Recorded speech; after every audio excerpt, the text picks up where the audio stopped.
Hello everybody, Screezilla here, and I hope you're all well, and welcome to a bit of a special video. Now, we all have our jokes about the Russian bias, Stalinium, the hand of Stalin, and of course, the subject of today's video, the myth, the legend, the PO2. The Polikarpov U-2 was possibly one of the most successful biplanes of World War II. Now, you may think this is an easy award, but when you have competitions such as the HS-129, the Fairy Swordfish, it's not too easy in the end. The German contender was one of the best dive bombers and close air support planes of the early stages of the war. The single-seat bomber was extremely well made, nimble, and most importantly was hard to take down, meaning it was in service until parts ran out late into the war in around 1943. The British? The Swordfish, of course, a plane that was built in the late 1930s and was out of date even before it took to the sky. It ended up becoming a legend of naval conflict. The slow string bag was extremely capable and could carry almost any ordnance. Its slow speed, fabric construction, and amazing lift efficiency made it popular with pilots, along with its crippling attack against the Italian naval fleet, inspiring the Japanese attack on Pearl Harbor. And of course, the most famous of all its bed notches, knackering the Bismarck. Yep, old wooden and fabric biplane crippling the most advanced battleship of the high seas, with one lucky torpedo to the rudder. The Swordfish secured its place in aviation history. But neither of these planes hold the love, the passion, and sheer insanity of the old Russian maze duster, Kukuruza, or Uchebyannya, training aircraft, or as NATO named it, the Mule.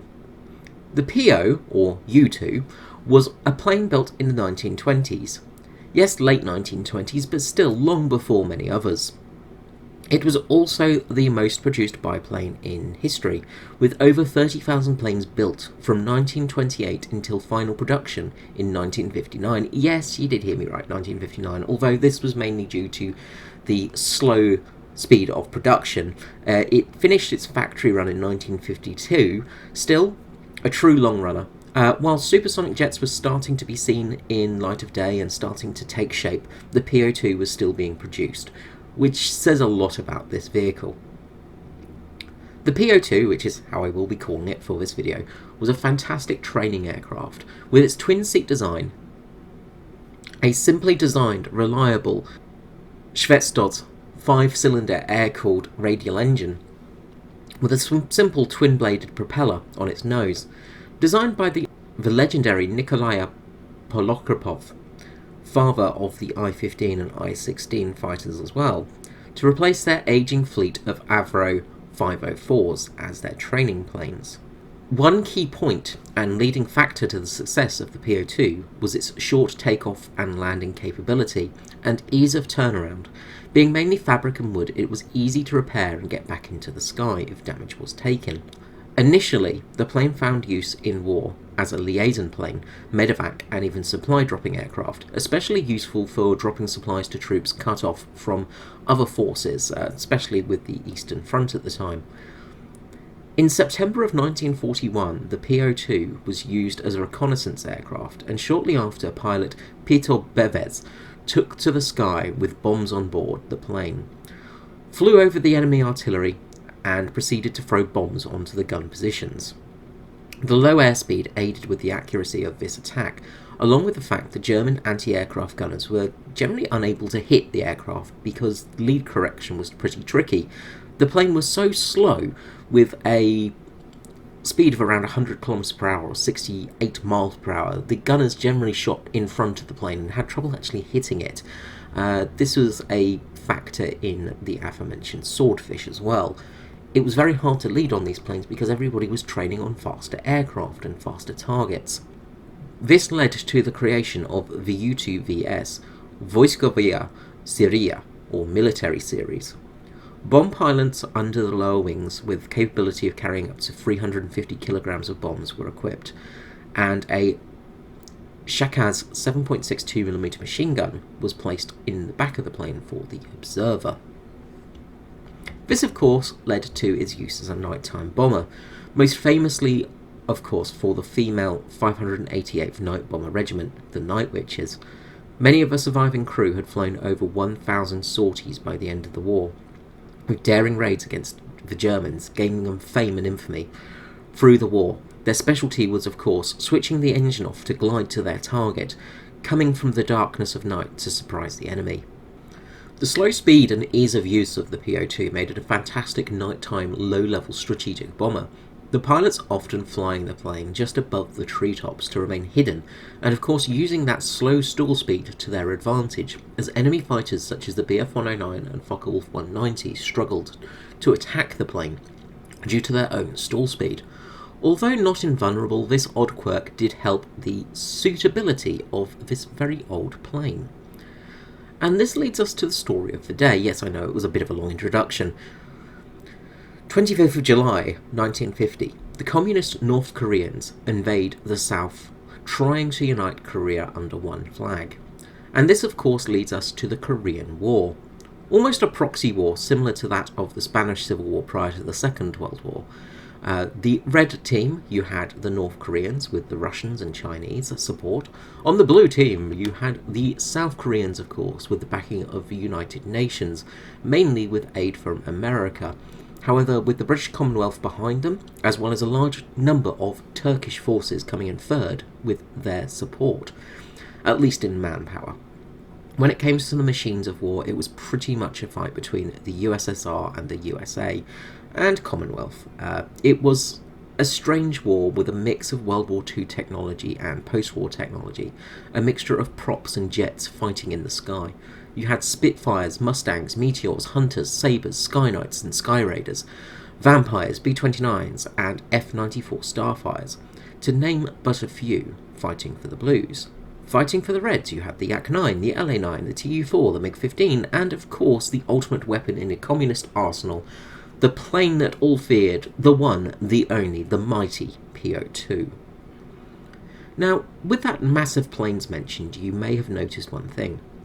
Well, maybe more than one, but the most notable is the PO-2, a biplane from the 1920s. While you may think it's a bit of a joke to send a biplane capable of only 150 km per hour to have to dodge and fight against modern jets with radar capability and speeds of 800 km per hour plus, it's a suicidal mission, a bad joke, fix the matchmaker, but the crazy thing is, it kind of worked. From the initial raids on Aichon, setting fire to the fuel dumps there of the port city, losing the United Nations forces up to 5.5 million gallons of fuel, to the harassment raids of the early war, while the washing machine, Charlies as they were called, would fly over the tent cities of their enemy, dropping small incendiary bombs, causing mayhem with the troops camped below.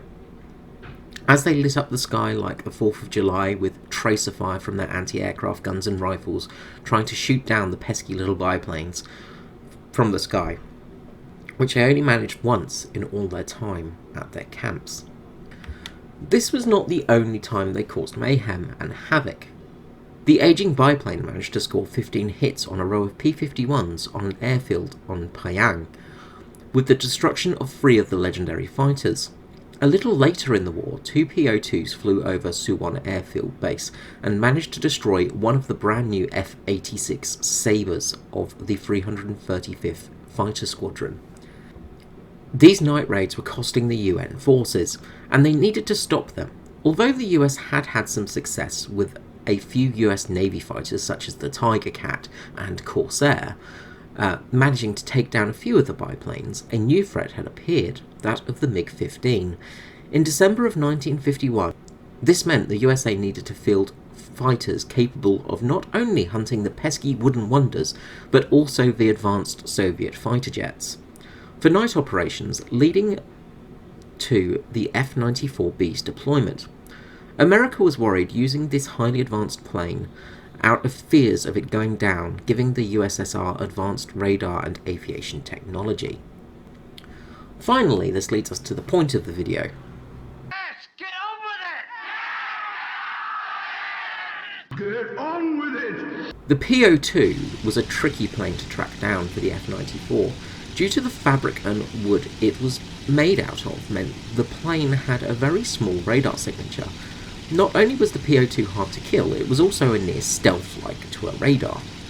It was a dark night on the 3rd of May. A US Army Air Force F-94B Starfire of the 319th Fighter Interceptor Squadron, flew by Erwin Goldberg. His navigator Stan Wilcox had spotted a dot on their APG-33 radar. The crew opened up the afterburner and closed to intercept the bogey. The enemy plane was low over the sea. The plane closed the gap and called over the radar splash to indicate they had downed an enemy plane. However, almost instantly after they called splash, their plane vanished off Chodo's radar station.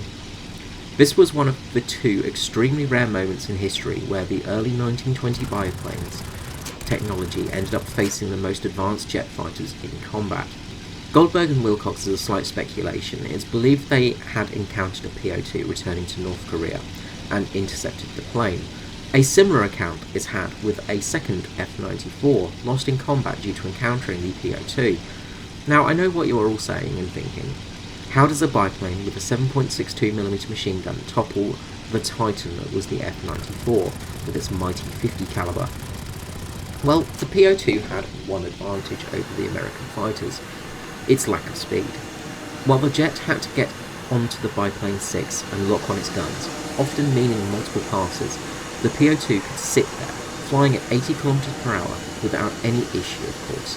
The jet could not fly that slow, and would often stall, drop out of air. It's believed that the two losses against the PO-2s were due to the jets colliding with stricken biplane parts, or simply stalling and crashing at low altitude. S. Wilcox was credited with confirmation of downing an enemy in these two instances, which is strange, and a bit of a strange instance in North Korea, was being one of the only radar operators to be awarded a kill. Korea and the radar operators were not awarded these kills. They were in part of the Second World War and Vietnam. It's another strange story of this strange time period in Korea. However, Wilcox did receive a credit for his taking down of the biplane. As I said, the North Koreans actually considered the PO-2s taking down the jets. They did notch it up as possible airstrikes / colliding, but, well, they still awarded it. And that's really the end of this strange story where biplanes were taking on jet fighters in dogfighting situations. The PO-2 carried on for a short time longer, mainly as a training aircraft, and it holds a special place in aviation history, being the only biplane to have engaged with jets in aerial combat. Thank you so much for watching. I hope you enjoyed this video. A little bit different for history of today, just a bit of a story really. I wanted to share this one as it's a bit of an interesting story, and one that's not really battered around too much in the history books. It's a hard one to trace down, and a fair bit of research went into this one, and I've also got to thank Kales and Wendell for their use of aircraft for filming of this episode as well. Thank you so much for your help, guys. I really appreciate it. And thank you so much for watching. I will see you all again soon. Until next time, this is me, Screezilla, out. Bye-bye.